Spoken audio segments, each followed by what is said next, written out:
All right, if you could please explain where you're from and how long you've been teaching internationally, what schools and what subjects you've been teaching internationally.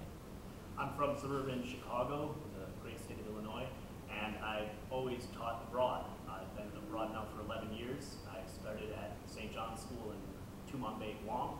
Then I went to the American School in England, and now I've been in Thailand here for the past 6 years. So I've been abroad for 11 years on many different continents, and I've enjoyed it all. And what ages have you typically taught overseas? I've taught mostly middle and high school, usually between 8th and 9th grade for the most part, but now in the past few years I've tended to focus on middle school more. Okay, and with your international school social studies curriculum, what would you say are some of the main components or essential elements that you try to include both in your teaching and instruction because you are at an international school? Well, you have to have a global perspective in a lot of this. You need to make sure that you can understand the perspective that Asians have, that Europeans have, and that they sometimes have a different viewpoint, a different background than a typical kid in a Western classroom. I, for example, had to deal with the fact that many people didn't have any background in Christianity. It was kind of a fundamental thing that you would expect in an American public school. So you have to do a lot of reteaching of some basic concepts that you think that most kids might have a handle on, and you have to have a global perspective in the subjects that you're teaching to make it relevant and interesting to a diverse crowd. And if you could expand on that a little bit more, describe the student populations that you've had in your classes internationally, and if that determines kind of the way that you teach and a bit of your curriculum, and whether that makes the class more interesting, you think, or a bit difficult, or and how the students really interact with each other. Yeah, it does.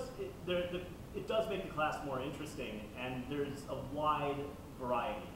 You know, every international school has a different population. So in England, I had mostly European students and American students. In Guam, it was almost all Asian students, and here it's almost all Asians as well. But when you have different kids and different perspectives, it's important that you teach to that, and that you use that as a class asset. To have, for example, Koreans, Japanese, and Chinese kids in your classroom while you're teaching World War II in Asia is a fascinating experience where each can talk about their own perspective on the issues. And it would be a shame to just kind of ignore that learning tool that you have right there, different backgrounds and a diverse school population.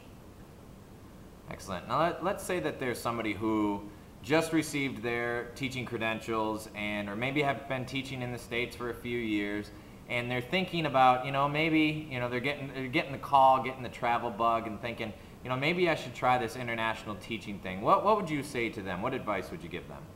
I would say it's been the best thing that I've done, and I thoroughly enjoy teaching abroad. But it's not without its challenges. You can't expect that curriculum that works in a public school in the States that's like maybe American history focused is going to be what you're expected to teach in an international school. You need more of a global understanding and a global focus.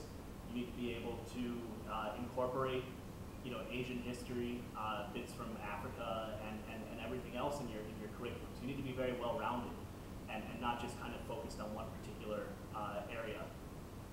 And let's say that there's somebody who takes your advice and says, you know what, I'm gonna head to an international school, and they go through it all, they get off the plane, they have about 2 weeks or so before they start teaching. What advice would you give them then?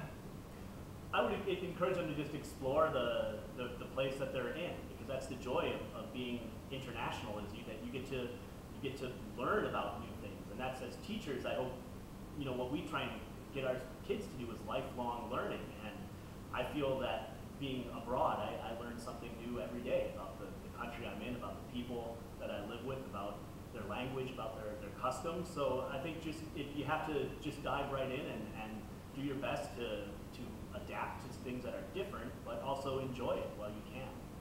And to go on that, and finally, if you've been teaching internationally for a number of years, and let's just say that eventually you decide to go back to the great state of Illinois to finish up your teaching career, what one or two things will you take from this whole international experience that you think are the most valuable, and that specifically with your teaching? I think the most valuable is that being abroad, you have the opportunity to visit and experience firsthand a lot of these things that you're talking about. I've had the opportunity to travel throughout Asia and throughout Europe, so if you have a question on you know, Louis XVI and Versailles, you can point to the fact that you've been there. You can been to some of these places and you get a better understanding of some of the events that happen there, and you just have a kind of a wider variety of experiences that you can share with your students at home. Great. Thank you so much.